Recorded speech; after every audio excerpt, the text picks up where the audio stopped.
You know, they're attracting a lot of police presence to housing. They're maybe creating a disturbance in the neighborhood, but there's also concerns over having to evict folks who are mentally ill.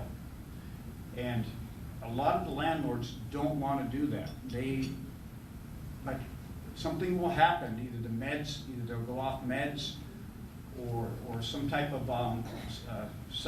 their subsidy will run out. There'll be a gap in their case where they don't have their caseworker. But all of a sudden you have disruption. So you have police activity at your house. You have the neighborhoods concerned, and then you have an eviction. And we have a new homeless person in our community, and this is a person with a severe mental illness. And these stories come up over and over at these block watch meetings, and it's just we all understand this. We're here today to try to help come up with the solutions. I really applaud everybody in this room. I know I'm preaching to the choir here. Everybody understands this, but I sure appreciate this work that everybody does. There was one other question, and it's about what keeps me awake at night.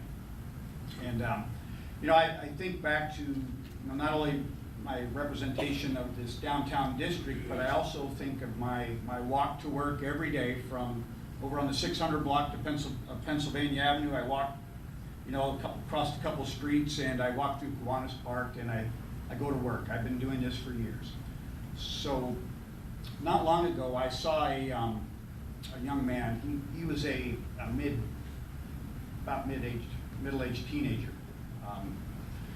But he was sitting it was about 7 o'clock in the morning, it was January, and he was sitting in the park, Kiwanis Park.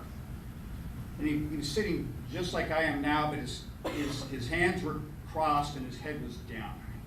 It was about 30 degrees, and it wasn't quite light yet. And I had to actually go the other way. I didn't get to talk with him, and I don't understand what the circumstances were, what choices he had made. I didn't know that, but I do know that the image really hit me, and there's something about this situation above all of the other cases I've seen and heard of that really struck me. And I don't know if it was the visual. I don't know if it was a person who's that young with so much promise that was sitting there suffering. The look of that person, the way they were sitting, you could tell they were just trying to will themselves and think themselves into another place. They did not want to be where they were sitting. They were suffering. So, I share this with you because I believe the person was homeless that night, and it was a horrible night. So, in closing, we have a lot to be thankful for. And I hope nobody forgets it in this room. Bremerton is doing wonderful things, but we also have a lot of work to do. And really, nobody should be left behind in our community. And until we can address all of these issues, there will be work to do. So thank you again for coming, and I wish us all a great day. Thank you.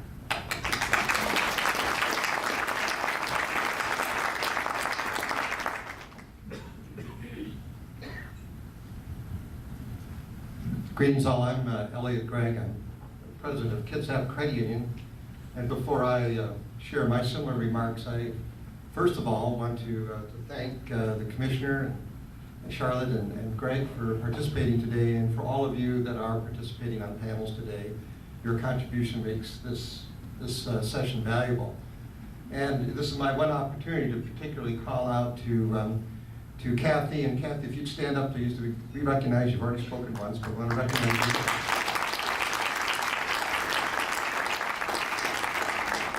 As Kathy explained, she is our outreach coordinator for the credit union. And as I'll share later, we have as a part of our mission as an institution to do outreach to the community. And these things don't happen without Kathy's active involvement. She's been involved with the National Credit Union Educator Program and has taken it to the ground and made it a reality. And we're just delighted. We're delighted to hear that that national the credit union organization wants to bring her to Madison, Wisconsin to share what it took to put this on. And so she'll probably be going there in April. I don't know if she has her manager's approval, but she has mine. Again, thank you, Kathy, for making this happen. I was at the first On the Edge session, and I've learned a lot. It's different than today, but in the afternoon we had a role play where a room like this was in this conference hall. We had tables around the room, and each of them represented an agency that many of you represent. And as a participant, I was given enough money that was just short, I believe, of a full bus fare. And I was given the charge to get over to the transit center, and actually it was to the housing table, to pay my rent before I was evicted. But first, I had to deal with the fact that I just got a notice that my child had been thrown into juvenile detention. So there I got to face what many face, and I found that exercise enlightening to me, and I just wish that there were more people could have shared that experience and gotten some insight. Well, this morning is On the Edge 2, and like Greg and Charlotte, Kathy asked to reflect on two things, particularly that I should look at the issue of the vulnerable population as we see it from a business perspective. Why do we care? And then also reflect on what keeps us up at night, which is a little bit more personal. So I'd like to speak to both.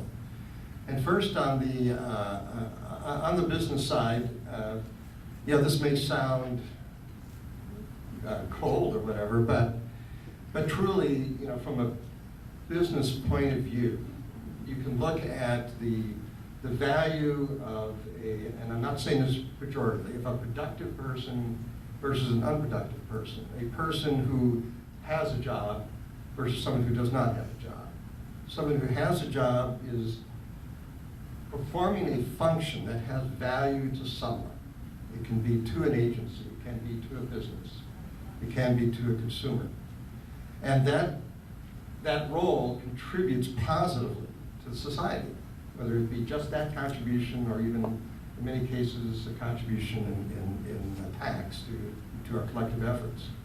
Contrast that to the unemployed person, the non-productive, not judging there, but just saying they're not in a role in which they are producing, and they become a someone that needs to be supported by that same system. So for every person, from a business point of view, that we can support in that transition from being unemployed to employed, to having little value to offer to maybe having value to offer to an employer, that moves our community, our society, our country one step further towards greater collective health. So I think from a business point of view, it just makes great sense, because when you look at it in terms of the value of productivity. I'll come back to the business point in a second, but I want to reflect a little bit about the sleep at night. And I need to go back a little bit to my history, because I grew up in a very good, stable family. Grandparents married all their life. Parents married all of their lives. My grandparents, 3 of them, immigrants from Scandinavia. And so I grew up in an environment in the Midwest, rather safe, rather protected, and filled with the vision of how one could lift oneself up by your bootstraps, how you can make something of yourself, self-help. Then I went to college, and in college I was espousing my Midwestern values to my professor about bootstraps and self-help. And all of a sudden he paused and he looked at me and he said, "Elliot, you have chosen your parents well." That changed my thinking and for my life, and realizing that anything that I could do to extend the kind of good fortune that I had, to others whose fortune in the start was not to be born into the kind of family that I was. So I'm going to flash forward now about 30 years to my arrival in Kitsap County. And that's when I met another mentor, like my professor. I met this person at a Coffee Oasis, my first hangout for lunch when I was working on Barry Burwell. And I met a man named Dave Fredericks, who's in the room with us today. And Dave told me something about I didn't even know about. It was called couch surfing.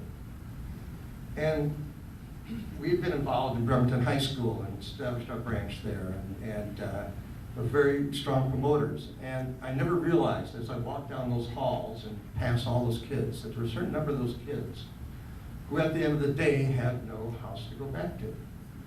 They had to go stay on the couch of some friend, a relative, who knows what kind of meal they would have in the morning, who knows what kind of mentorship or support they would have. He taught me another lesson in the need and the value of what you all do to reach out and to make the difference for these folks that are born in less fortunate situations. So those two events probably bracket my passion for trying to make a difference, why I support Kathy so much in doing these programs, because I think it is the right thing to do. And last, I can take it back to business and draw a very solid line between the dot of my experience and my credit union. As many of you know, our credit union was started on a concept, not bootstraps, not self-help, but it was cooperative self-help. About 7 men, yes, back then it was men, got together and in the shipyard, put $5 each together to start this fund. And the fund was to enable that group to then loan money to new folks coming into the shipyard for tools. That was the beginning of Kitsap Credit Union. And notice that it was not about do it yourself. It was about people coming together in a cooperative manner, and I call it cooperative self-help. Well, now we're a little bit larger now. We have about 100,000 members, and we're bigger, we're more bureaucratic. Some of us wear suits now, but one thing we wanted to do is and this is in our mission statement, is to continue to honor the legacy of the folks that started our credit union. And that means that we need to, even at our size, and now that we're very numbers driven and very, very business-like, we want to have a component of our efforts that do this outreach and support programs that try to make a difference in the community that makes up our credit union. So that is the business connection. We do it. I was asked earlier, why does the credit union do this? Now you know why. It's in our mission statement, it's in our legacy, and it's in our blood. And so we're glad to do it. And again, thank you all for participating today.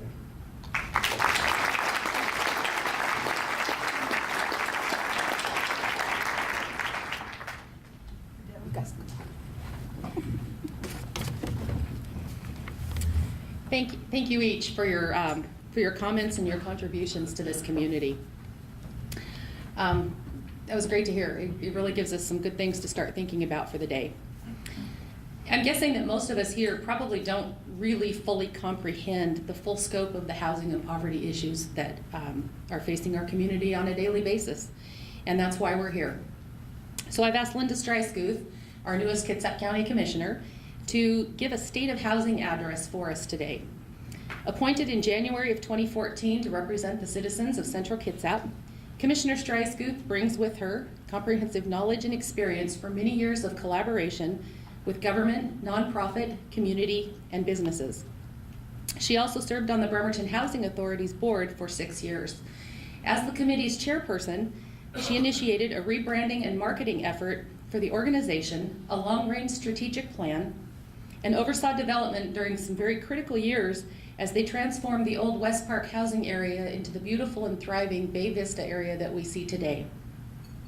This effort alone created hundreds of affordable housing opportunities in Kitsap County. So it's my distinct pleasure to welcome this morning Commissioner Linda Streissguth.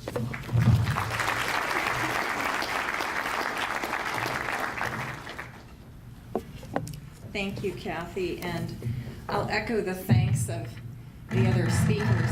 Sorry, I am a little tall. Of the other speakers this morning, and it really is wonderful to see so many people here today coming together to talk about some really important issues for our community. I also need to thank Kurt Weiss, who put together the data that I'm about to present. And Kurt is back in Washington, D.C. right now. Is that giving an echo?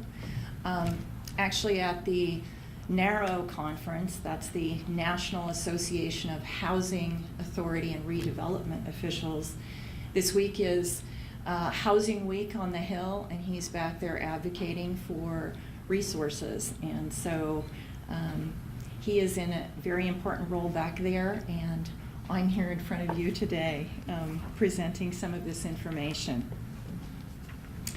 So again, thank you for being here today to have this conversation about key issues in our community. So here's the warning. I am about to share with you some pretty depressing news, some numbers and statistics that are frankly really troubling.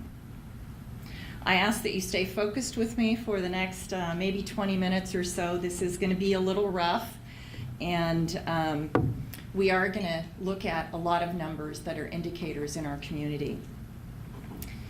Individuals and families have a chance to thrive when their basic needs, food, clothing, and shelter, are met. The premise of this conference, as we've talked about, and its predecessor in 2012, is that there are many in our community that are living on the edge. The edge is a metaphor for the precipice that, when crossed or fallen over, results in hardships that strain a family relationships, and begin a rapid spiral downward into a state of panic and hopelessness. Some of you have expressed to me this morning that when you did the role plays last year, those were some of the feelings that you felt. Housing plays a critical role in keeping us away from the edge, particularly when that housing is safe, affordable, and decent. So what is housing, or what is affordable housing? Affordable to whom and at what cost? I think it would be safe to say here in Kitsap County, we have an adequate supply of housing at various price ranges.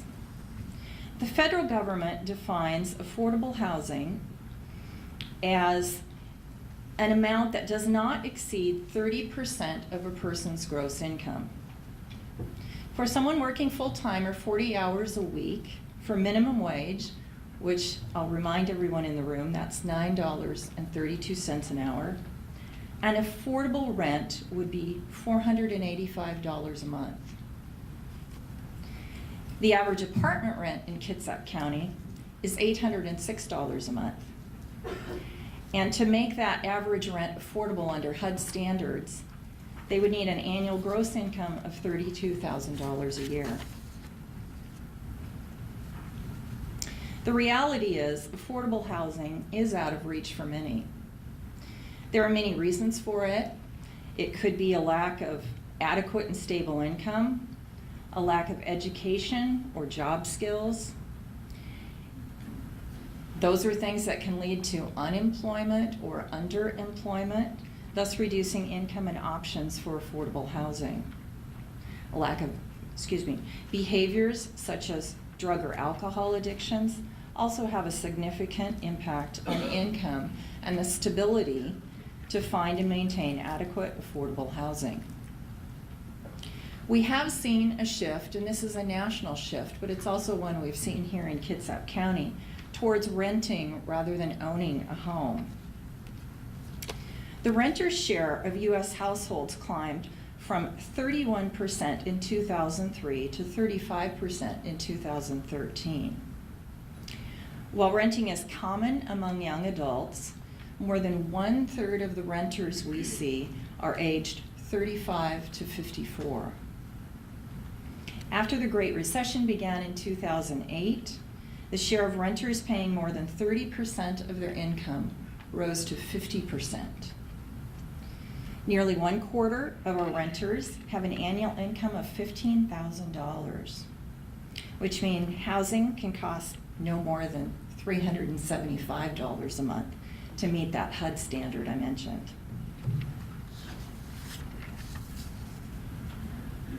So let's talk a little bit about supply and demand. In Kitsap County, for every 100 extremely low-income households, and again, I'll remind you that's that 30%, there are only 29 affordable housing units or rental units. So we might ask, why isn't the private market filling that gap? The answer is simple. The economics really don't pencil out. Without a subsidy of some kind, a private developer cannot build or operate rental housing at a cost an extremely low-income household, or even one at 60% of that median, can afford. Another good question: why doesn't the local, state, or federal government do more? It's a really big gap. Well, that's all about priorities, and I think there probably isn't anyone in the room who hasn't read the paper and seen the way many of our competing issues have played out in terms of those government decisions. We have people advocating for a long list of critical public needs: transportation, healthcare, education, defense,